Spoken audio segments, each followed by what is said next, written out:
할렐루야. 우리의 도움이 되시는 주님을 날마다 바라보며 날마다 주님과 동행하며 승리하시기를 주님의 이름으로 축원합니다. 여러분, 게으름이라는 단어를 들으시면 어떠한 이미지가 머리에 떠오르십니까?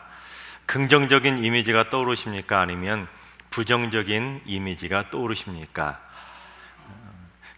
청교도인 조지 스윈록은 이 게으름에 대해서 이렇게 경고했습니다. 교만한 사람은 사탄의 보좌이며 게으른 사람은 사탄의 베개이다. 사탄은 교만한 자 위에 앉으며 게으른 자 위에 조용히 잠이 든다. 무슨 말입니까? 사탄이 제일 좋아하는 사람은 교만하고 게으른 사람이라는 것입니다. 루터도 게으름에 대해서 이렇게 경고했는데, 게으른 자의 머리는 악마의 일터다라고 게으름에 대해서 경계했습니다. 톨스토이도 게으른 자의 머릿속은 악마가 집을 짓기 딱 좋은 장소다, 그렇게까지 많은 사람들이 게으름에 대해서 경계했습니다. 하지만 반대로 로마 시대의 철학자였던 키케로는 진정 자유로운 사람이란 언젠가 한 번쯤은 그냥 아무것도 하지 않고 빈둥거릴 수 있는 사람이다 라고 주장하면서 게으름에 대해서 오히려 반대로 옹호하기도 했었습니다. 하지만 동서고금을 막론하고 게으름에 대한 일반적인 평가는 뭡니까? 긍정보다는 부정 아니겠습니까? 성경도 곳곳에 게으름에 대해서 강하게 경고하는 부분들이 많이 나오고 있는데, 저는 오늘 성경 말씀을 통해서 성경이 말하고 있는 이 게으름에 대한 정의를 한번 살펴보려고 합니다.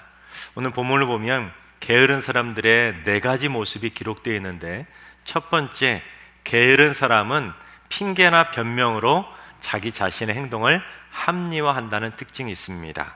우리 13절을 봉독합니다. 게으른 자는 길에서 사자가 있다, 거리에 사자가 있다 하느니라. 여러분, 요즘 시대에는 밖에 나가지 않고 집에서도 재택근무하면서 집에서 일을 해도 얼마든지 먹고 살 수 있는 시대가 되지 않았습니까?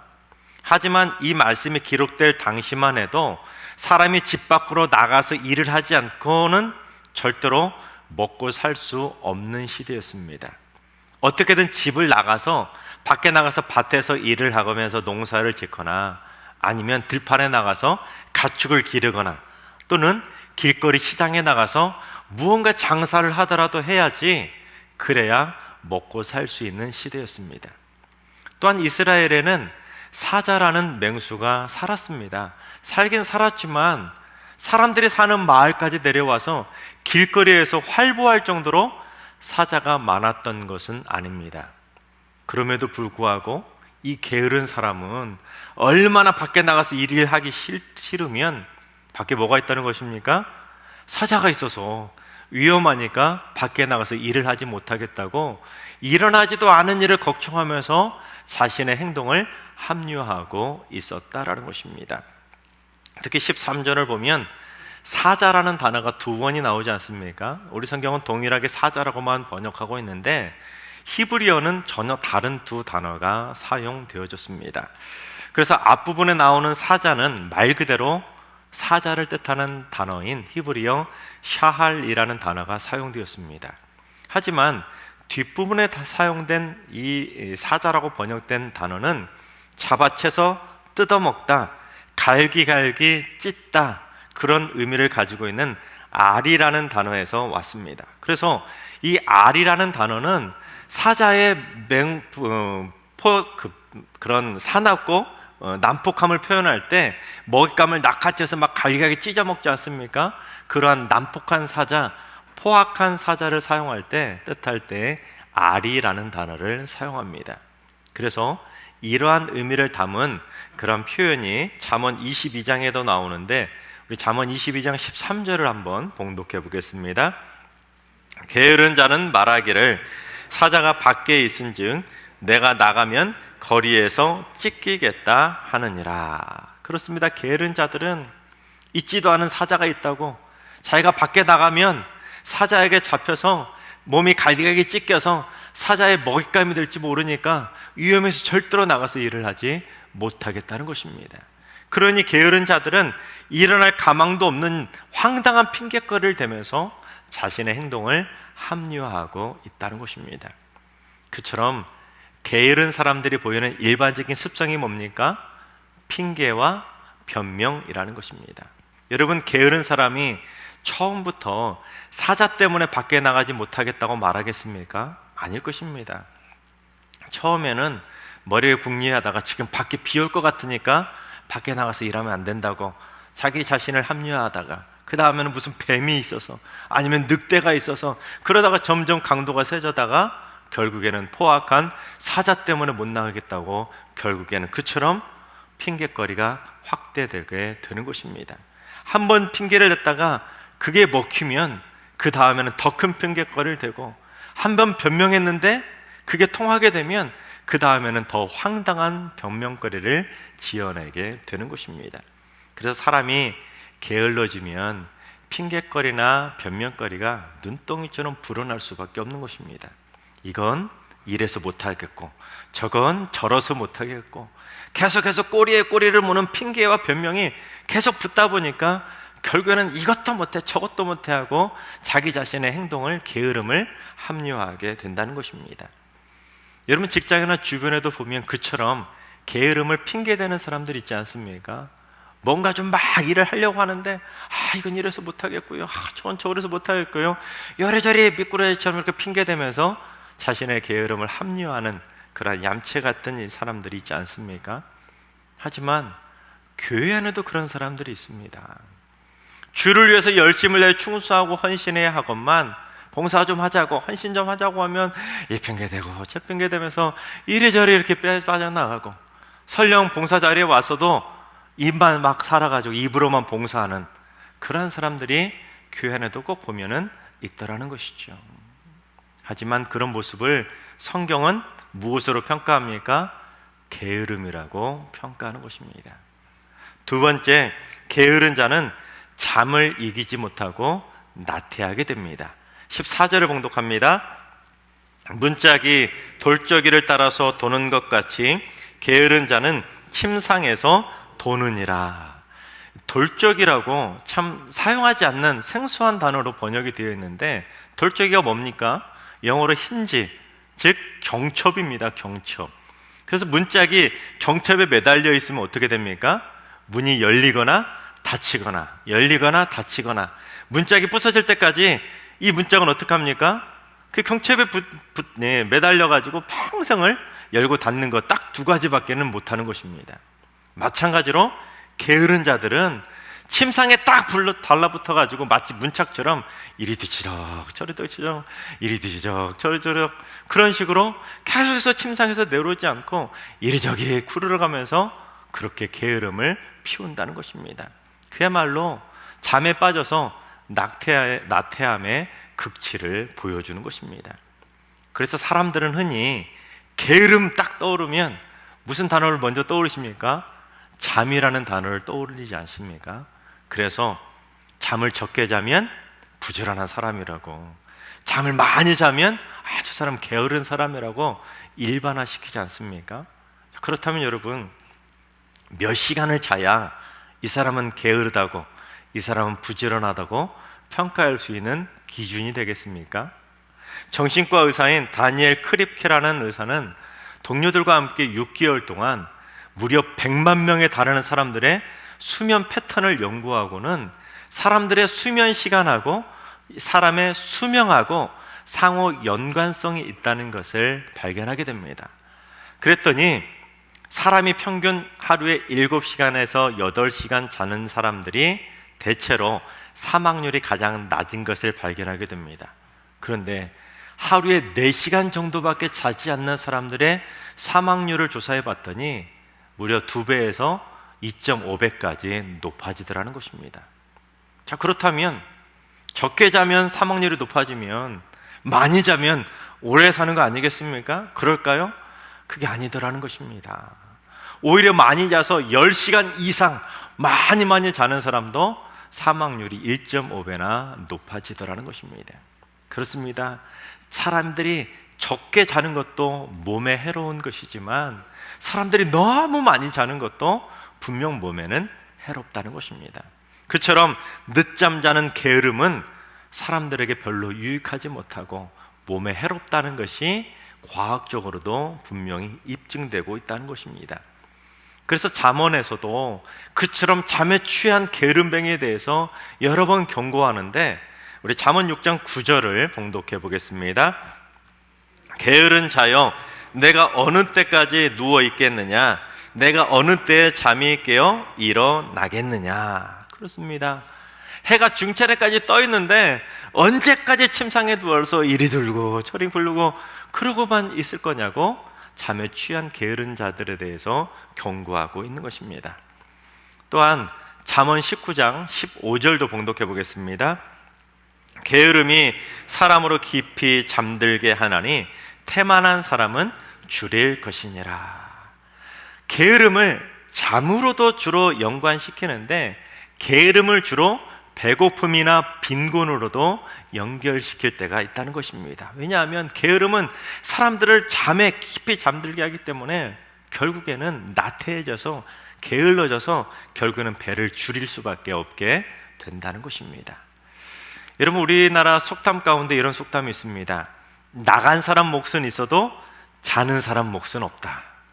즉, 가족들끼리 맛있는 음식을 먹고 있는데 밖에 나가서 일하느라 늦게 들어오는 사람 몫은 따로 떼서 남겨두지만 지금 자고 있는 게으른 사람을 위해서는 남겨두지 않는다는 것입니다.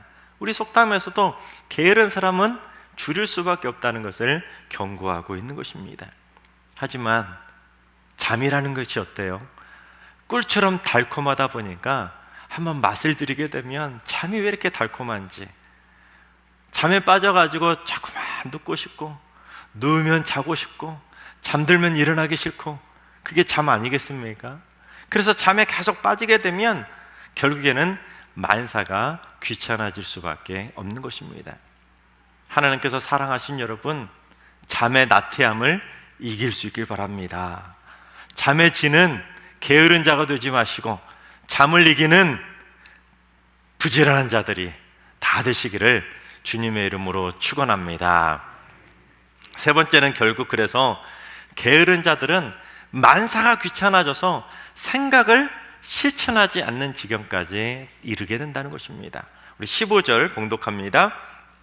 게으른 자는 그 손을 그릇에 넣고도 입으로 올리기를 괴로워하느니라. 여러분, 게으른 사람이 얼마나 게으르면 음식 먹겠다고 그릇에다가 손을 집어넣는데 그 음식을 입에까지 가져가는 것조차도 괴로워한다는 것입니다. 얼마나 게으른 사람들의 모습이겠습니까? 귀차니즘이라고 하지 않습니까? 만사가 귀찮은 거예요. 먹는 것조차도, 먹으면 자기에게 이로운데도 불구하고 그것조차도 귀찮아하는 진짜 게으른 자의 모습 아니겠습니까? 그런데 음식이 담겨 있는 곳에 손을 넣는다는 것은 무엇을 의미하겠습니까? 그 게으른 사람도 지금 내가 이 음식을 먹어야지 하고 머릿속으로는 생각을 했다는 거 아니겠습니까? 하지만 먹을 생각을 하는데 진짜 먹을 생각은 안 한다는 것입니다. 그것이 설령 자기에게 유익이 되더라도 귀찮으면, 만사가 귀찮아지면 다 뒷전으로 미룬다는 것이죠. 아, 학교 가야 되는데, 아, 직장에 출근해야 되는데, 아, 교회 가야 되는데, 생각은 있는데 귀찮아가지고 그 모든 것들을 실천하지 않는다는 것입니다. 자기에게 피가 되고 살이 되고 진정 유익한 일이 되는데도 불구하고 그 모든 것들이 귀찮다고 다 뒷전으로 하나둘씩 미뤄버리게 된다는 것입니다. 대부분의 사람들이 비슷한 걸 경험하지 않습니까? 가장 쉬운 예로, 여러분, 운동하겠다고 작심하고는 헬스장이나 수영장 같은 데 등록을 하고는 한두 번 다니다가 그만 나가는 경우가 우리 주변에 얼마나 많이 있습니까? 마음은, 생각은 내가 열심히 운동을 해서 체력도 단련하고 살도 빼야지 작정은 하는데 한두 번 나가는데 재미가 없어요. 그러면 귀찮아지는 겁니다. 그러면 결국에는 다니던 것도 그만 뚝 끊어버리게 되는 것입니다. 실천한 끈기가 없으니까 결국에는 귀찮음이, 게으름이 이기게 되는 것입니다. 여러분, 지금까지 성경이 말하고 있는 세 명의 게으른 사람들의 모습을 살펴봤는데 그 세 사람들의 모습은 다 딱 봐도 게으른 것처럼 보이지 않습니까? 하지만 오늘 본문이 말하고 있는 네 번째 게으른 사람의 모습은 좀 특별합니다. 전혀 생각하지 못한 것을 게으름이라고 규정하고 있는데, 네 번째는 자신의 어리석음을 인정하지 않는 오만함도 게으름이라고 경고한다는 것입니다. 우리 16절을 봉독해 보겠습니다. 게으른 자는 사리에 맞게 대답하는 사람 7보다 자기를 지혜롭게 여기느니라. 그렇습니다. 사리에 맞게 말하는 사람, 그것도 한 명이 아니라 7명, 즉 히브리어로 완전수를 뜻하는 7명이 완벽하게 조언을 해주는데도 불구하고 그걸 무시한다는 것입니다. 내가 더 똑똑하고 내가 더 지혜롭기 때문에 무시해버리는 것입니다. 완벽하게 맞는 말로 조언을 해주는데도 그것조차도 거부하는 것, 남의 조언이나 남의 그러한 평가나 남의 이런저런 훈계 같은 것을 철저하게 거부하고 내가 더 똑똑하다고, 내가 더 지혜롭다고 거부하는 것, 그것 또한 뭐라고요? 게으름이라는 것입니다. 왜냐하면 자신이 더 똑똑하다고 지혜롭다고 여기는 사람들은 결국에는 무엇까지 거부하냐면 하나님의 도우심까지도, 하나님의 말씀까지도 거부하기 때문에 그것 또한 게으름이라고 규정하고 있는 것입니다. 그래서 영적인 게으름에 빠지게 되면 하나님의 말씀으로 분명하게 조언해주고 훈계해주고 책망하는데도 불구하고 그것이 듣기 싫다고, 그거는 틀린 것이라고, 나하고는 상관없는 일이라고 하나님의 말씀조차도 거부하는 일이 벌어지게 된다는 것입니다. 내가 또 똑똑하다고 내 생각의 울타리에 갇혀 살기 때문에 다른 어떤 말도 귀에 들어오지 아니하고 하나님조차도, 말씀조차도 필요 없다는 지경에 다다르게 되는 것입니다. 따라서 복음을 거부하는 것, 예수를 믿지 않는 것, 이것 또한 게으름이라고 말할 수가 있습니다. 예수님께서 나를 위해서, 나를 구원하기 위해서 십자가에 달려 죽으셨기 때문에 내가 예수만 믿으면 구원받을 수 있는데 그것조차 거부하는 건, 그것은 복음을 거부하는 게으름이라는 것입니다. 왜냐하면 그 사람은 나는 예수 없어도 살 수 있다는 뜻을 표현하고 있기 때문입니다. 여러분, 마치 다 차려진 음식조차 입으로 가져가는 것을 괴로워하는 그 사람처럼 세상에 많은 사람들은요, 예수님께서 천국의 만찬을 다 차려놓으시고 이제 교회에 와서 그 음식을 먹기만 하면 되는데, 믿기만 하면 되는데 그것마저도 마다한다는 것입니다. 그래서 복음을 거부하는 건, 그것 또한 게으름이라고 오늘 말씀은 우리에게 가르쳐주고 있다는 것입니다. 그런데 예수를 믿는 그리스도인들이 착각하며 실수하는 것도 하나 있습니다. 그건 뭐냐면 오늘 본문에 네 종류의 게으른 사람들이 나오지 않습니까? 그런데 많은 그리스도인들이 에이, 나는 그런 사람하고는 상관없어 하니까 나는 게으르지 않아, 이렇게 생각한다는 것입니다.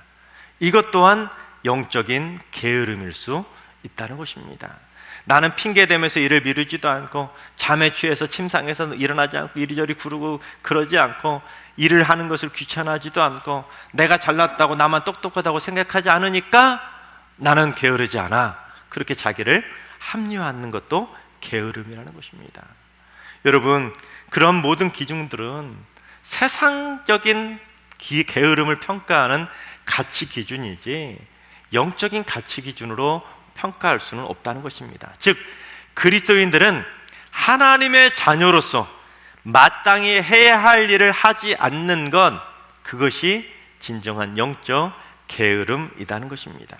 그래서 성경이 가르쳐주는 영적인 분명한 게으름이 두 가지가 더 있는데, 첫째는 사도 바울이 경계하는 영적인 게으름인데 우리 로마서 12장 11절을 봉독해 보겠습니다. 부지런하여 게으르지 말고 열심을 품고 주를 섬기라. 그렇습니다. 부지런하게 열심을 품고 주를 섬기지 않는다면, 착하고 충성된 종이 되어서 주를 위해서 열심히 헌신하지 않는다면 그것 또한 무엇이라고요? 게으름이라는 것입니다. 또한 사도 베드로가 경계했던 게으름인 베드로후서 1장 8절도 봉독해 보겠습니다.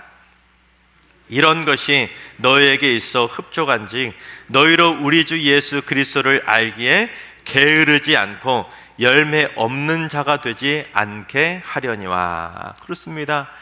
예수 그리스도를 알아가는 것을 게을리하고 내 삶의 말씀으로 변화되어서 아름다운 성령의 열매를 맺어가지 못하는 것, 그것 또한 게으름이라는 것입니다. 하나님의 말씀이 들려질 때마다 그 말씀이 나와 상관없어, 이거는 나와 상관없어 하고 치부할 것이 아니라 말씀이 들려질 때마다 어떻게든 그 말씀으로 내 삶을 변화시키기 위해서 성화시키기 위해 노력해가지고 결국에는 내 삶이 변화되어서 내 삶의 아름다운 성령의 열매를 맺어가야 되는데, 그걸 등한시하는 것, 예수님을 알아가는 걸 등한시하고 하나님을 향해서 열심을 다해 충성하는 것을 등한시하는 것, 이 모든 것들이 다 게으름이라는 것입니다. 여러분, 만약에 어떤 성도가 교회 열심히 다하고 예배 잘 드리고 이곳저곳에서 봉사 열심히 한다고 가정해 봅시다. 하지만 그가 마치 경첩에 매달린 문짝처럼 그저 습관적으로 예배당에 나오고 습관적으로 봉사 자리에 찾아오게 된다면 그 사람의 모습은 죄송하지만 세상적인 열심일 뿐이고 종교적인 열심일 뿐이지 그것은 영적인 게으름에 불과하다라는 것을 성경은 경고하고 있는 것입니다. 그 모든 예배하고 헌신하고 봉사하는 그 과정이 중요한 것이 아니라 그걸 통해서 내 삶이 예수 그리스도를 얼마나 더 알아가려고 하느냐, 예배를 통해서 봉사와 헌신을 통해서 내 삶이 얼마나 변화시켜 가기 위해서 몸부림치느냐, 성화되어서 주님이 원하시는 성령의 열매를 맺어가느냐, 그 변화의 단계까지 다가가지 못한다면 그 또한 영적인 게으름이라고 성경은 경고하고 있는 것입니다. 이리저리 핑계대면서 매사에 귀찮아하고 잠자며 놀고 먹는 것만 게으름이 아니라는 것입니다. 열심을 품고 주를 위해서 충성하고 봉사하고 또한 주를 알아가는 것에 열심을 보이고 또한 삶의 성화를 이루어서 내 삶의 아름다운 열매를 맺어가는 것, 그 모든 것들을 이루어가지 못한다면 그 사람도 역시 게으른 사람과 다를 바가 없다는 것입니다. 따라서 내가 예수 믿음에도 불구하고 성장하지 아니하고 변화되지 못하고 열매 맺지 못한다면 부끄럽게도 게으른 사람과 같다라는 것입니다. 그래서 미국의 영적 대각성을 불러일으켰던 순회 전도자 조지 휘필드는 이렇게 말했습니다. 나는 썩어서 죽느니 차라리 달아서 죽겠다. 무슨 말이냐면 그냥 게으르게 신앙생활하다가 남들처럼 세상 사람들처럼 그냥 썩어서 죽느니 나는 주를 위해 열심을 품고 섬기면서 달아서 죽겠다라는 것입니다. 하나님께서 사랑하신 여러분, 육적인 게으름과 영적인 게으름 모두를 이길 수 있길 바랍니다. 그래서 게으름을 이겨서 세상에서도 승리하시고 열심을 품고 날마다 주를 위해서 충성하시고 매일매일 주를 알아가는 열심이 뜨거워지고 결국 여러분의 삶이 성화되어서 아름다운 성령의 열매를 맺어가게 되시기를 주님의 이름으로 축원합니다.